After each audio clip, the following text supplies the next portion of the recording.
Also, I wanted to touch on, it's a very hot topic this year. It will probably be one of the biggest headlines for 2014, Ebola. Yes. Here in the newsroom, we're getting a lot of calls from people who are a little scared. I talked to a woman a couple days ago who told me she actually wanted to cancel her flight. Her holiday trip coming up, she called Delta and tried to cancel her flight. She doesn't want to fly. What advice do you have for people? Very good you asked that. Paranoia seems to paralyze us in our quest towards living the life that we should be living. You know, I'm here in Atlanta. I arrived here yesterday to come to the studio, and people are going about their business. I've been traveling across this country, flying and driving and renting cars. Everybody's going about their day-to-day life without really any major concerns, though people do have concerns at home, financial concerns, children, relationships, and so on and so forth. The biggest challenge is that we need to be able to cope on a daily basis. And how do you cope? And we know the news sometimes makes us feel afraid, and that lady canceling her flight. I will tell that lady, if you're watching this, don't cancel your flight. Go ahead. You're not going to get Ebola unless you've been to Africa. You're not going to get Ebola unless you come in contact with someone who actually has been to that country, someone who is contagious or who has been affected. They come back to this country. They don't tell anyone you're shaking hands with them, or they have cuts or sores, or they have blood on their hands or on their body, and you come in contact with them. Then you would have an issue. So you think the chance, like if I'm sitting next to you this distance on a flight, you know, someone would be worried if they got that phone call from CDC saying, we're looking for people on this flight who sat, you know, maybe next to them in that area. What do you think the chances are?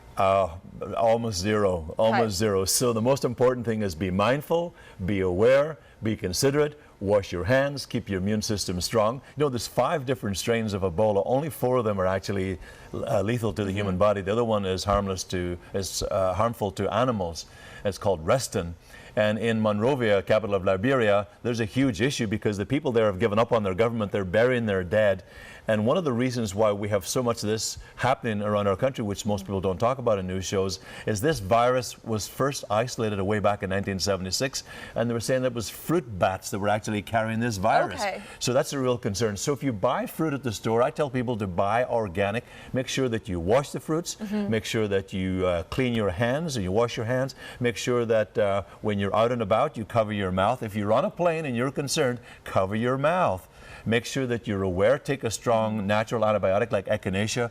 Radiant greens is actually strong. Ashwagandha is good. Astragalus. These herbs that we talked about are really strong. Go about your day. Enjoy your life.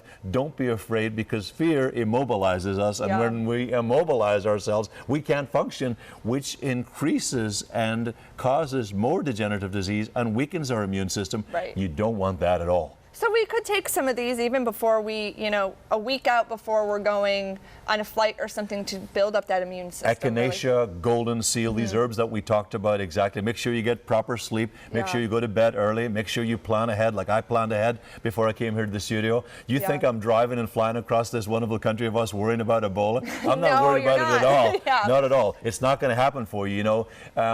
We know our government sometimes is not that trustworthy, and we know that people now, with the general election, the election that just happened, local elections, we know that people are not putting much faith in our government. We feel that in Africa and in different parts of the world, many of the governments, unfortunately, maybe this is a conspiracy theory, they have started these viruses to kill off some of the population. I've seen that online. It's a huge issue. So we don't have to worry in this country. We've only had 1 or 2 deaths in this country, and that's from people who had traveled to Africa, who came back, they got the shivers, they got sick, they had weakened immune systems, they had a high fever. And unfortunately, we don't have the vials, we don't have the vaccines to help those people just yet. We're doing a great job. We're making people aware. The real key is to be mindful, to be aware, and wash your hands, stay strong, stay healthy, and we're back to that wonderful word, get plenty of sleep. That's right. Sleep. Stay strong. Well, I want to thank you so much for joining us. Where can people go online to learn a little more about you and to maybe pick up some of your books or learn more? Oh, sure.